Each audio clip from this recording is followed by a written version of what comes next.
Hi YouTube, welcome back to my channel everybody. Today is actually my birthday and I thought what better way to celebrate than to tell all the people that I love, all my subscribers, how to become more confident. If you're having a bad body image day, if you've been feeling insecure, if you're having a lot of self-hate right now in your life, or if you just need to pick me up, I decided to make this video for you guys. I actually already filmed it, but I got a spray tan for my birthday, and the original video I looked neon orange, so we had to get better lighting.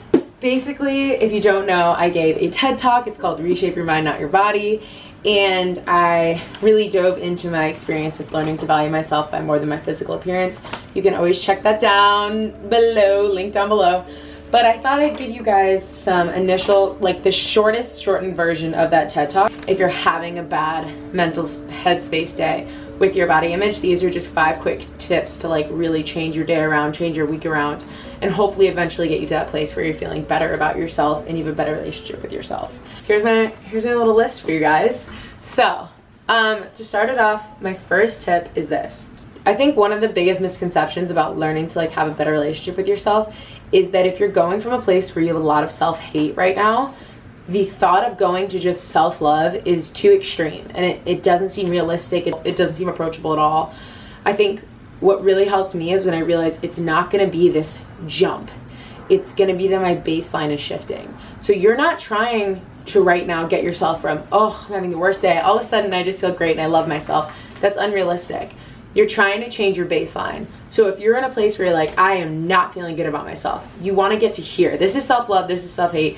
You want to get to here and you want this to be your baseline. And on your best days, you feel amazing and you have all that self-love. And on your worst days, you're neutral with yourself. Neutral. That's what we're trying to get to. So that's, I think, a little bit more approachable. You're not going from here to here. You're going from here, this is your baseline. On your best days, you're here. On your worst days, you're here. Not there. Mentally visualizing that jump is really daunting, but if you visualize it as this little step, it seems much more approachable. This is sort of a tip that combines the first and the second, but you're gonna start doing that by just reducing your emphasis on your body. What do I mean by that? Thinking that all of a sudden you're looking in the mirror and you're gonna go from hating the way you look to I just love myself one day is unrealistic. You're gonna take out that little piece in between that's making you put so much pressure on your body. You're gonna stop body checking. There were so many times when I started to heal my relationship with my body that I realized I am constantly analyzing my body and I'm constantly giving myself a place to judge my body. Every reflection I walked by, I looked at my body, I'd suck in. Every mirror I'd look in, I'd start my day looking at my body. Every time I ate, I'd go and check my body, see how I was looking. That pressure is what we're trying to reduce. We're not trying to get you to look in the mirror and go from, oh my God, I love myself to, oh my God, or oh my God, I hate myself to, oh my God, I love myself. We're trying to get you to stop looking in the mirror, stop putting so much pressure onto your body. Because eventually that pressure is gonna become, that lack of pressure is gonna become, oh, I don't value myself by my physical appearance anymore. But right now we just need to get you to a point where you're taking the emphasis off of your body so much. This is my step number 2, tip number 2. Body checks are a no-go. Okay, we are not doing that anymore.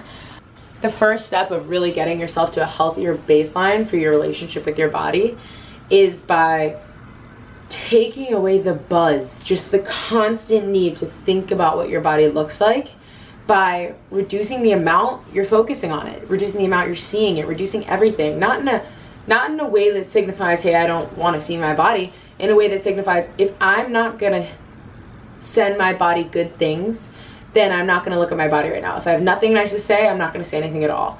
And I think that starts by not analyzing your body physically in the mirror, in reflections so much. Not after every meal are you going to the mirror to see how you look. It's about taking that emphasis, that pressure, that deep breath, and just reducing a little bit of the emphasis that you're putting on your body right now. Tip number 3, notice.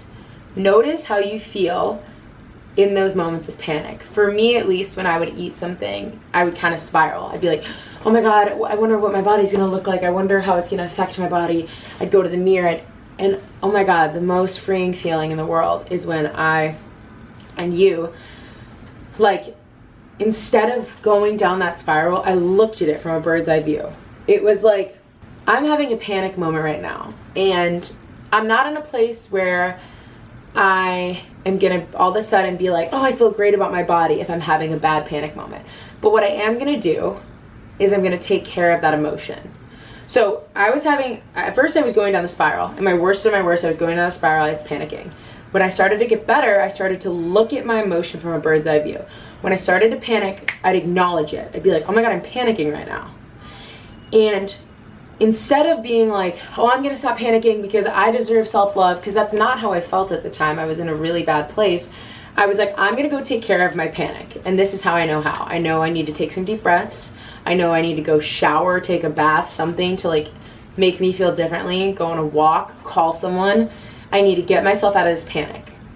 Because in that moment, it's gonna feel like, okay, I'm taking care of this emotion. That's all you need to do. Take care of the emotion in the moment. And then eventually, all that care you're putting into yourself is gonna feel like, wait, whoa, we don't need to panic like this anymore. Like, I don't need to panic like this because I'm gonna take care of myself. I'm gonna have that self-love.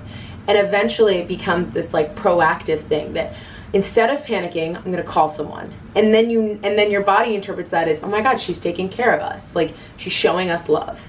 So it starts by just when that panic happens, because it's gonna happen, and that's okay if that's where you're at right now, you just take care of the emotion. If you're not ready to say, oh, I'm gonna take care of myself because I deserve better and all that, just acknowledge, this is the emotion I'm feeling.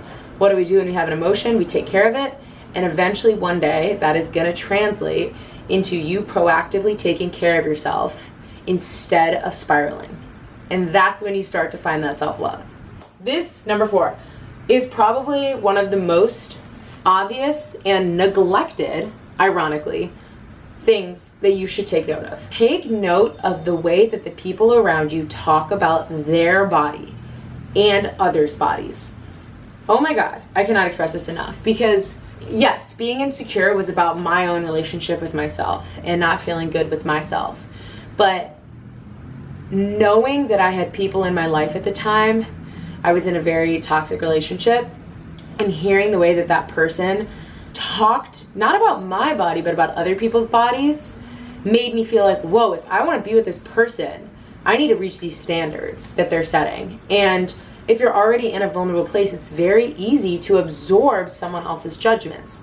And that happens even with our friends and our family. Like, if you have someone and you're eating the same meal and it's your best friend, and all of a sudden they go, oh my God, I feel so full, I feel so gross, we've eaten so much, or I've had so much junk food, and you've eaten just as much as them that day, you're going to internalize that. Okay, acknowledge that. That's a fair thing that can happen. But the difference is, you have to make the decision when these things are happening to acknowledge that someone is projecting their own insecurity in that moment, or their own issue with their relationship, or their own maybe feeling of fullness, and they don't have the same struggle that you do, so they don't know the damage that that can do by saying those things out loud to you while you're trying to enjoy your meal. You know, acknowledge that, but acknowledge that it's theirs. See it. Don't internalize it immediately. Call it out. Call it out in your head. Like, whoa, they just did that. I don't have to take that in. I can steer that and acknowledge that they did that and it's theirs. And I think for me in my life, you know, there's a difference. There's one side of it where you can set that boundary. You can tell your friend, I'm really struggling. Would love if we could just not talk in this way right now. And that's an awesome boundary to set. But then there's also sides of it where, like, that toxic relationship was horrible for my mental health. And I had to acknowledge that this is not going to serve me. And this is, sure, it's not the root of it, but it is not helping it. And that was a relationship that was not going to work for me. And so you have to acknowledge, is this a boundary I need to set? Or is this a relationship with someone who does not care about my needs and what is good for me? You kind of have to decide. Number 5, body image is always deeper. Think about that. Body image is always deeper. Yes, the reason that we all struggle so much is because there are these severe societal standards we have to deal with. Men, women, non-binary, whoever you are, whatever gender you are, whatever you identify as, you are going to feel some type of pressure about your body. And that is the culture that we live in. There is a market in that, making sure that you continue to feel insecure so that companies can sell you products to make you feel better about yourself. There's a market happening, and they need you to continue to feel insecure. Also, a lot of times we use social media to like validate ourselves. Super fair, it's something natural that we do, but that can be very toxic for us. So acknowledging all these pressures is really important. Like, call it out. Don't just internalize. Like, see it for what it all is. And then when I say body image is always deeper, this is probably the part where all the work happens. For me in my life, I think the shift really started was when I started to acknowledge my emotion. So I'd have a panic after a meal and I'd be like, why am I feeling like that? And then I kept questioning my emotion. I'd be like, why am I feeling like that? And the answer was, I'm feeling really self-conscious about my body and I'm scared about how this meal is gonna affect my body right now. It was really raw and honest. You have to be with yourself. And then I said, well, why am I feeling self-conscious? Because I really need to feel like I look good to be validated by other people. Okay, why? Why do I feel like that? Because I don't feel like I'm good enough right now. Okay, why do I feel like that? Because something, like, you just keep going down until you get to the core. And that's where the growth happens. It's like all these things in your head, society, friends and relationships, maybe a toxic person you're with, questions, own personal insecurity, pressures you, and then bam, it's like this core. And then everything else blossoms when you heal that core. So that's when you change your baseline. When your core of why you feel like this, you've come to terms with, and you're working on that and developing that and letting that blossom. And now your baseline is going to be different, because even on your worst day, you're not over here, right? Where you're focusing on everything at the top, all these pressures, you know, the relationships you're in, whatever it is that's making you feel insecure. Your core is where you're focusing, where you've done the work to figure out why you feel like this. Honestly, guys, therapy helped for me so much. Like, I can't even explain how freeing it is to just acknowledge what you feel, like, about yourself in the moment, like, not having to put a brave face on, like, just, oh my God, let me lay it out. But also, if that's not affordable right now, or, you know, you need, I mean, it takes time to find like a therapist that works for you. Journaling, I would just write and write and write and write until all the messy garbage stuff I was absorbing, I got down to the core, which is that I don't feel good enough about myself. And that comes from, you know, my own whatever. And getting to that point is where I could do the work, where I could see clearly and like, what is it? And then from there it blossoms. So I think those are probably my 5 best tips if you're in a state where you're just struggling right now. Oh, someone's calling me. Hold on one second. If you guys want, my TED Talk is always linked down below. You guys should check out more about like my personal story, my relationship with myself, and the messages I want to teach everyone about our bodies and learning to value yourself by more than your physical appearance. I hope this helped you guys. I just thought, what a good way to celebrate my birthday. If I could just make one person feel better about themselves today, that would just like make my day. And I seriously love this YouTube community so much. So I appreciate each and every one of you. Have grace with yourself right now.